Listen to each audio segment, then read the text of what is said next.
Napanood nyo na ba yung video na in-upload ni Joey? Kung hindi pa, panoorin nyo itong highlights na to. Party lang to kahit sino aaten. Eh di ba nga kayo, tinatanggalan nyo ng trabaho yung mga DDS na artista? Kinain nyo ang pagkain na handa nila, na minumura nyo mula ulo hanggang paa at sinasabi nyo pa noon na kapag ka sinuportahan nyo yan at dinikit nyo ang sarili nyo dyan sa mga yan, in-associate nyo ang mga sarili nyo, wala ka ng morals. Correct. Tapos ngayon, you're going to laugh with them, dine with them, drink with them, eat your dinner with them. Tangina nyo, kadiri kayo! Mabuhay to our unity! Cheers, Mr. President! Together, we party strong!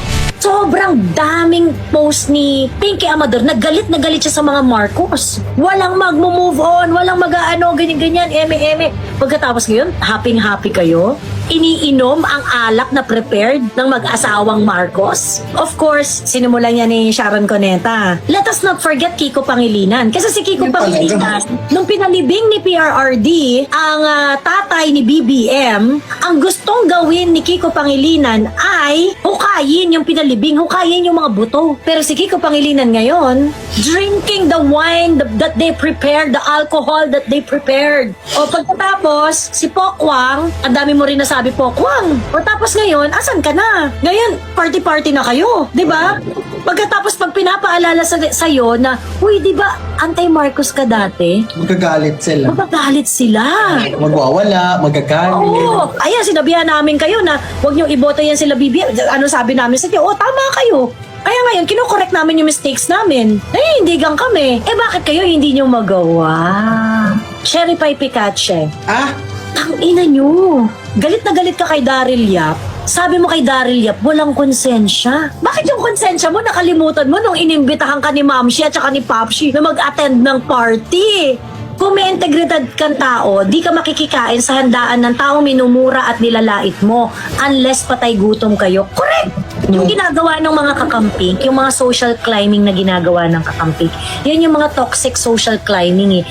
Yan yung environment kung bakit nagtatrive yung mga kagaya ni Jeffrey Epstein. And this brought me doon sa content naman nung isang pink. This person is a real deal kakamping. Anti-Duterte talaga siya. That some Kakampings are now considering aligning themselves with the Marcoses.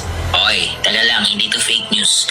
Trillanes said it himself na kailangan magkaroon ng united opposition if you want to defeat Sara Duterte.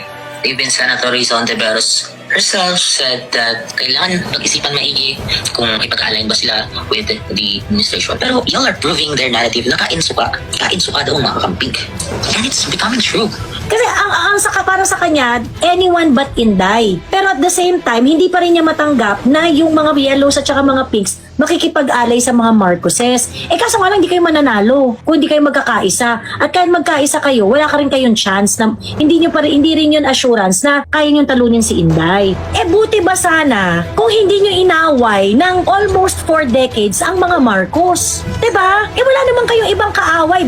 Before the Dutertes, wala kayong ibang kaaway kundi mga Marcoses. And you doing a transactional alliance with the Marcoses is kain suka, kain tae in its truest sense. Ang problem sa inyo, you don't hold your thought leaders accountable. Si Risa Ontiveros, kain suka na, palakpakan pa rin kayo. 'Di ba? Like for example, nung nagkaroon ng mga insertion si Risa Ontiveros, at that time, dapat nagtatanong na kayo eh, bakit ang dami mong insertions and you weren't able to help Mama Lenny? Bakit ang dami mong insertions with this administration? Nung nagkamali si Risa Ontiveros kay Aura Briguela, kinall out nyo ba si Risa? Hindi nyo kinall out si Risa. Sinamahan nyo pa. Ang problem, kayo din, meron din kayong problem with consistency.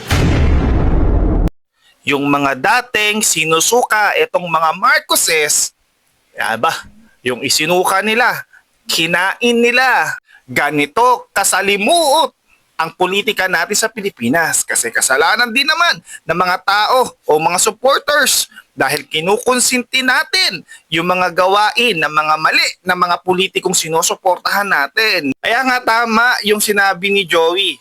Nakita naming mali, nagkamali kami sa pagpili, pero itinutuwid namin o ikinokorek namin yung pagkakamali na yon. Pero yung iba na nagbatikos sa amin, na nagkamali kami, aba, kinukonsinti pa yung maling gawain. Ika nga, kinakain muli yung isinuka. Tapos sisigaw ka ng accountability, tapos sisigaw ka na panagutin lahat ng mga magnanakaw. Aba, may problema yan sa ganyang klaseng isipan. Hindi natin nilalahat kasi hindi naman lahat ng mga kakamping ay ganyan. May mga taong matwid din yung isipan. Kagaya ng ipinakita sa video nito ni Madam Joey. Kung tutuusin, may mga supporters na rin na nagtatanong, nagtataka, bakit ganito na yung nangyayari sa kanilang political organization? Kayo na mga natitira, hindi pa rin ba kayo nagtatanong, bakit yung mga dating leader ninyo? Iba-iba na yung tono, iba-iba na yung sinasabi. At dapat kino-question nyo rin yung mga act o yung mga ginagawa nila na taliwas doon sa mga political ideology ninyo. O paano? Anong reaction mo sa video na ito? I-share mo na at i-comment mo sa ibaba para pag-usapan natin yan. O paano? GATV, maraming salamat!